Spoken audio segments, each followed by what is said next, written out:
mga kapiksi, grabe to, oh.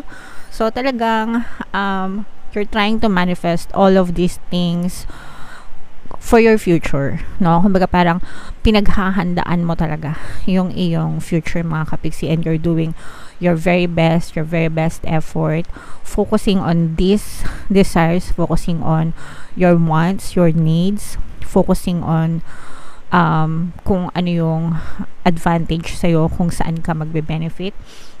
Sabi ko nga, hindi kayo nagmamadali, okay? Basta kayo work lang hanggang sa alam nyo na dadating yung time na lahat ng inyong itinanim ay mag-uusbongan din, and yun na yung time na ng manifestation sa inyong buhay. Alright?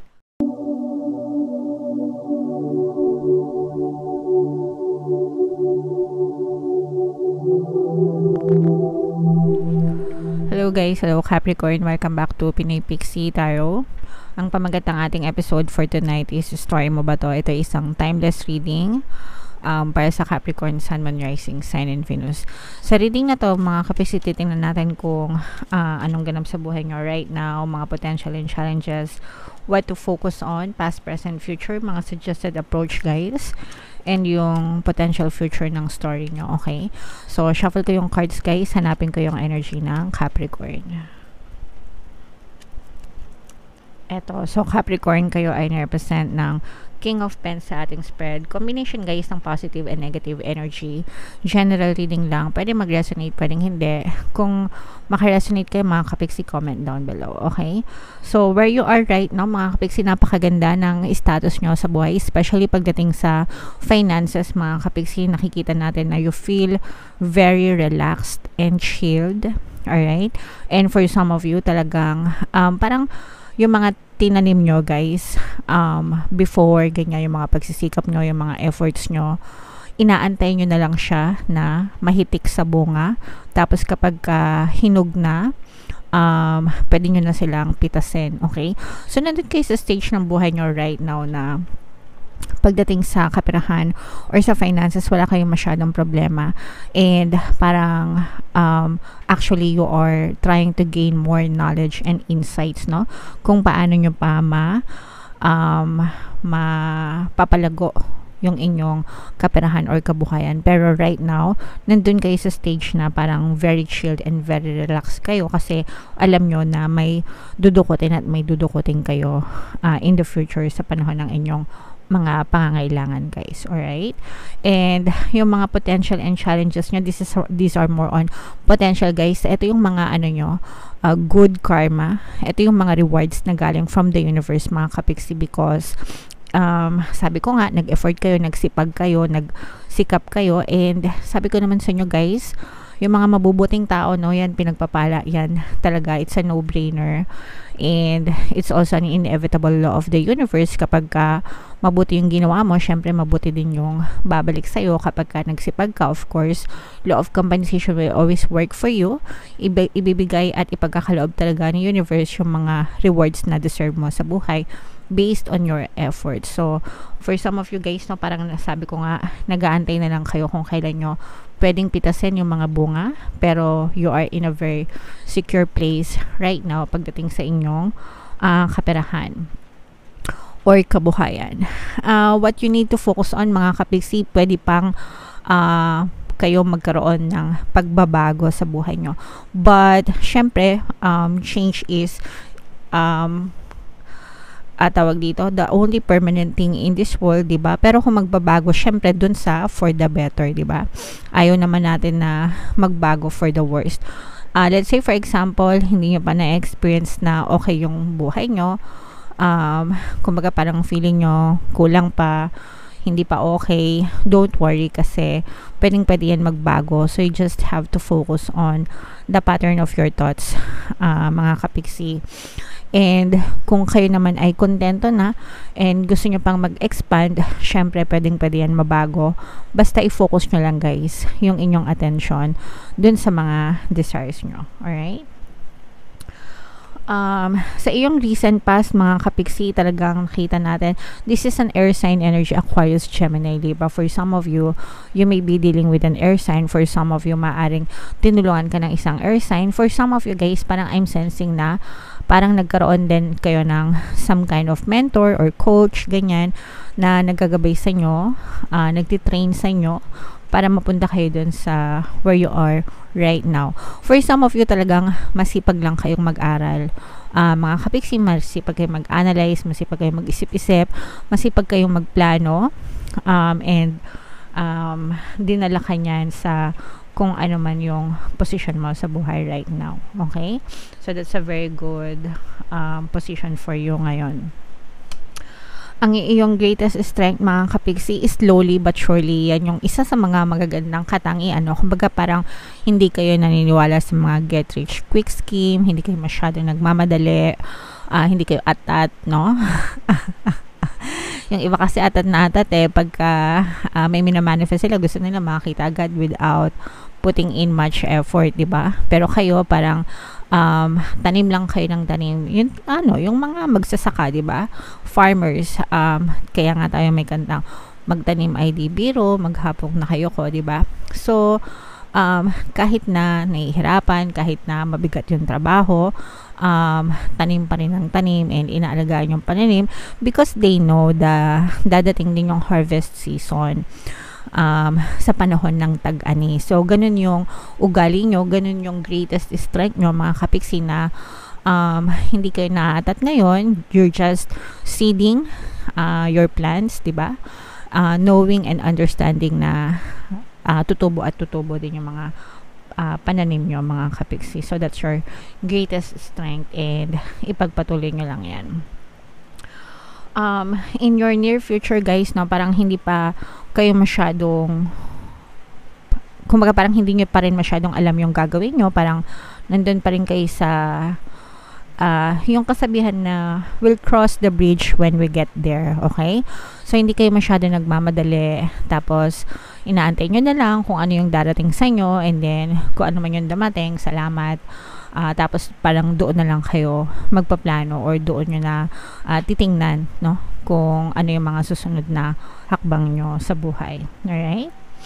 And yung suggested approach sa inyo, mga kapiksi, grabe to. So talagang you're trying to manifest all of these things for your future, no? Kumbaga parang pinaghahandaan mo talaga yung iyong future, mga kapiksi, and you're doing your very best effort, focusing on these desires, focusing on your wants, your needs, focusing on kung ano yung advantage sa'yo, kung saan ka magbe-benefit. Sabi ko nga, hindi kayo nagmamadali, okay? Basta kayo work lang hanggang sa alam nyo na dadating yung time na lahat ng inyong itinanim ay mag-uusbongan din, and yun na yung time na ng manifestation sa inyong buhay. Alright? What you need to know, mga kapiksi, hindi ka nag-iisa, okay? There are people na handang tumulong sa'yo. Meron ding mga sumusuporta sa'yo, probably your family, or probably your specific person, kung meron kang specific person.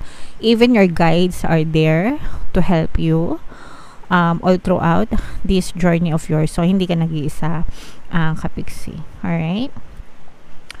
Hopes and fears, guys. This is more on hopes, guys, kasi talagang nakikita natin na super sipag nyo, super effort, A for effort kayo, mga kapiksi. And yung kasabihan na sa hinabahaba ng panahon, sa simbahan din, sa hinabahaba ng prosesyon, sa simbahan din ang tuloy. So, eventually, guys, makakarating din kayo sa paroroonan nyo kasi talaga sobra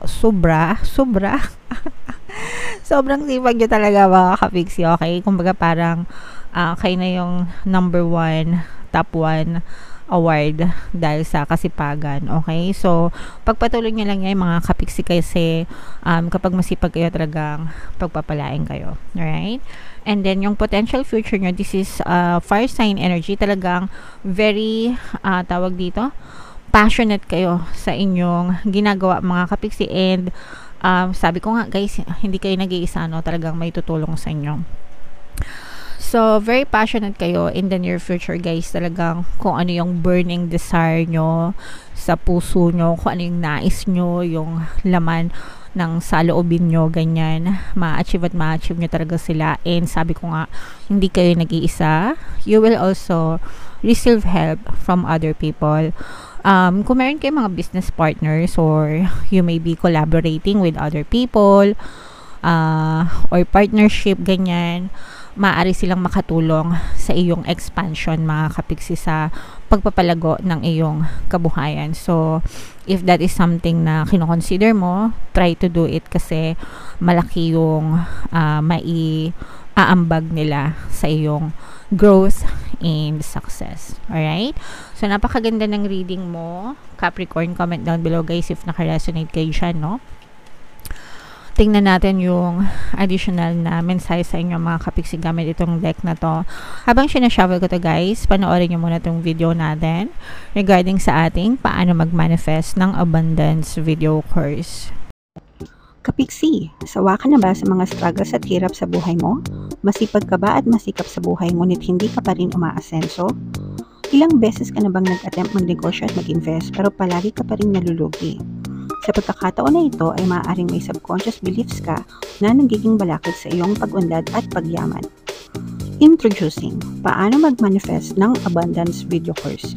Dito ay matututunan mong ma-overcome ang mga balakid mo para tuluyan ka ng umunlad, umasenso, sumagana, maging matagumpay, successful at maswerte sa iyong kabuhayan, pera, trabaho, negosyo, salapi at kaperahan ng bonggang-bongga. Dali, mag-send na ng email sa pinoypixitaro@gmail.com at simulan na ang iyong pagyaman ngayon.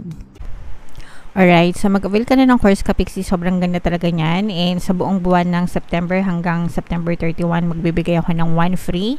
September 30 lang pala. Magbibigay ako ng 1 free pampaswerte subliminal sa lahat na mag-avail ng course, guys. So mag-avail na kayo habang may freebie tayo. Alright, so ito yung mga mensahe sa inyo, guys, ng inyong mga gabay na maaaring makatulong sa iyong journey. So, we have the moon cycles, mga kapiksi. Ang ibig sabihin nito, guys, is pakinggan nyo, listen to your emotions, okay? And use them as feedback. Kasi yung emosyon natin, mga kapiksi, no, they are always being influenced by our thoughts. Ibig sabihin, yung nararamdaman natin, sumusunod lang yan sa pattern of thoughts natin. Pag maganda yung pattern of thoughts mo, ibig sabihin masaya yung iniisip mo, positive iniisip mo, ganyan-ganyan, kalmado yung isip mo, yung nararamdaman mo is positive din, kalmado din, masaya din. Pero kung ang mga iniisip mo is nega, puro problema, malungkot, ganyan, definitely yung emosyon mo, malungkot din, okay? And what you are vibrating energetically through your emotions will be pushed out in your reality.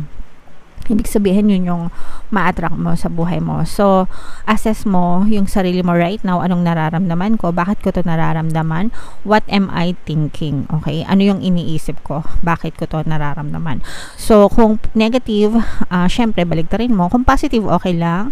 Walang problema. Pero kung negative yung nararamdaman mo, tapikin mo yung sarili mo. Oops, there's something wrong. Mali itong iniisip ko. Bakit ko to iniisip? I should stop thinking about this kasi hindi naman ito makakatulong sa akin. Okay? So, ganun, mga kapiksi. And then, do your best para i-shift mo yung pattern of thoughts mo, diba, into something positive para talagang hindi ka na mag-spiral sa negative and positivity lang yung mag-vibrate sa iyong quantum bubble, okay? And then, compassion, guys, no? Ito yung pagkakaroon ng malambot na puso, maunawain, mapagmahal, focusing on love and light. And, this is advisable, guys, na alisin nyo yung mga galit, anger, hatred, resentment, grudges, yan, yung mga complaint sa puso nyo because yung mga negative emotions na yon nagsisilbi siyang balakid sa buhay nyo, no? Kaya nga sinasabi na gamitin nyo yung emotions nyo as feedback, and kapag nakaramdam kayo ng negative emotions, tanggalin nyo sila or i-reverse nyo yung inyong pattern of thoughts and mag-focus kayo sa love and light para hindi kayo mag-struggle sa buhay nyo. Kasi yung mga negative emotions na yun, guys, yung mga minention ko kanina, talagang nagsisilbing balakid yan sa buhay. So, ayaw natin na may mga balakid tayo, diba? Syempre, gusto natin masaya lang. Kaya, Be compassionate. Alright? Okay, so yan ang reading mo. Capricorn, comment down below guys if nakaresonate kayo sa mga messages para sa inyo. Guys, ito yung ating 2024 kapalaran pick a card version. Kung hindi nyo pa napapanood, panoorin nyo na, sobrang ganda. And ito naman yung ating success stories ng paano mag-manifest ng abundance video course. Thank you for liking, sharing, and subscribing mga kapiksi, and see you again next time. I love you all guys. Have a nice day. Bye-bye.